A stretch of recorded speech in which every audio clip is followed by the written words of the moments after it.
Hi అండి అందరికీ. Current affairs వచ్చేసి 23/6/2026 డేది. ఈరోజు కొన్ని మాత్రమే ముఖ్యమైన అంశాలు వచ్చాయి కాబట్టి ఈ వీడియో లెంత్ అనేది సరిపోదనేసి టుడే కరెంట్ అఫైర్స్తో పాటు తీస్తున్నానండి. సో దీంట్లో భాగంగా మొదటిది వచ్చేసి భారత అపాచీ హెలికాప్టర్ల సర్వీస్కు అమెరికా అంగీకారం. భారత్కు విక్రయించిన కీలక ఆయుధాలకు సంబంధించి సర్వీసులకు అందించేందుకు అమెరికా ప్రభుత్వం అంగీకరించింది. అపాచీ అటాక్ హెలికాప్టర్లు M777A2 అల్ట్రా లైట్ హోవిట్జర్ శతఘ్నులకు సంబంధించిన సర్వీసులను అగ్రరాజ్యం అందించనుంది. దీని డీలింగ్ విలువ 4,557 కోట్ల రూపాయలుగా అంచనా. నెక్స్ట్ వన్, 133వ రాజ్యాంగ సవరణ.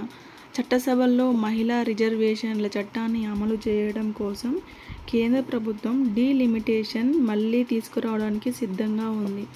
133వ రాజ్యాంగ సవరణ బిల్లుగా తీసుకురావడానికి సన్నద్ధమవుతుంది.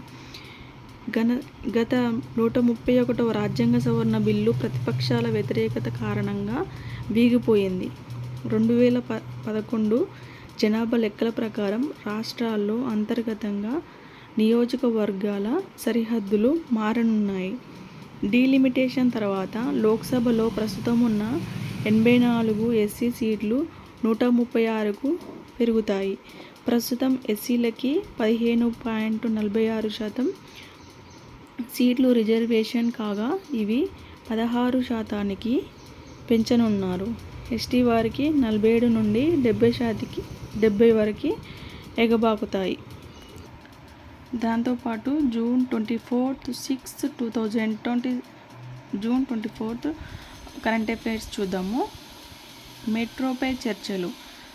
హైదరాబాద్ మెట్రో రైలు స్వాధీనం విస్తరణపై కేంద్ర మంత్రులతో ఢిల్లీలో ముఖ్యమంత్రి రేవంత్ రెడ్డి గారు ఫేజ్ 1 విలువల నిర్ధారణ, ఫేజ్ 2 విస్తరణ, నిర్మాణ వ్యయం, రుణసేకరణకు కన్సల్టెంట్లో సమగ్ర అధ్యయనం ఈ బాధ్యతను ఎస్బీఐ క్యాప్స్ సంస్థకు అప్పగించనున్నారు. ఢిల్లీలో రైల్వే శాఖ మంత్రి అయిన అశ్విని వైష్ణవ్తో కేంద్ర గనుల శాఖ మంత్రి అయిన కిషన్ రెడ్డి మరియు సీఎం రేవంత్ రెడ్డి గారు ఈ మెట్రోపై చర్చించారు. కొత్త సీఎస్గా సంజయ్ జాజు. తెలంగాణ ప్రభుత్వ తదుపరి ప్రధాన కార్యదర్శిగా సంజయ్ జాజు గారు నియమితులవుతారు. ఉద్యోగుల ప్రమాద బీమాకు రేపు శ్రీకారం. ప్రభుత్వ ఉద్యోగులకు ప్రమాద బీమా పథకాన్ని సీఎం రేవంత్ రెడ్డి గారు ప్రారంభించనున్నారు. అయితే ఇది రేపు రవీంద్రభారతిలోని ఉద్యోగుల సమక్షంలో సీఎం మరియు మంత్రులు మొత్తం 14 బ్యాంకుల రాష్ట్ర ప్రభుత్వంతో ఎంఓయూ చేసుకోనున్నాయి. నెక్స్ట్ వన్, తెలంగాణ యూఎస్ అడుగులు ఏఐ క్లీన్ ఎనర్జీ వైపు.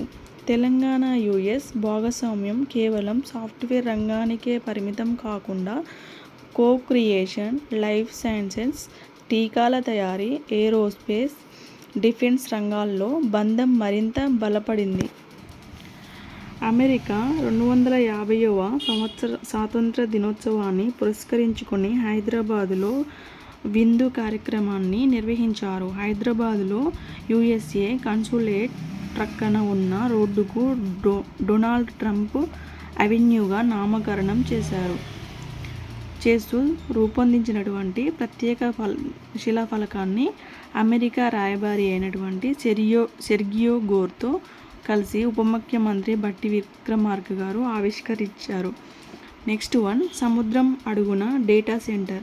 ప్రపంచంలోనే మొట్టమొదటిసారిగా పవన విద్యుత్తో నడిచే డేటా సెంటర్ను నీటి అడుగున ఏర్పాటు చేసింది చైనా వారు.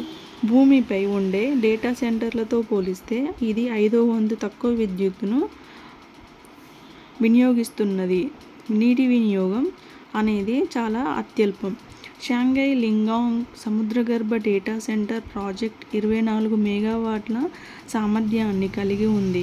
చైనా కమ్యూనికేషన్ కన్స్ట్రక్షన్ సంస్థ, హైక్లౌడ్ టెక్నాలజీ సంయుక్తంగా దీన్ని ఏర్పాటు చేశాయి. నెక్స్ట్ వన్, రాష్ట్రపతి ద్రౌపది ముర్ము చేతుల మీదుగా పద్మభూషణ్.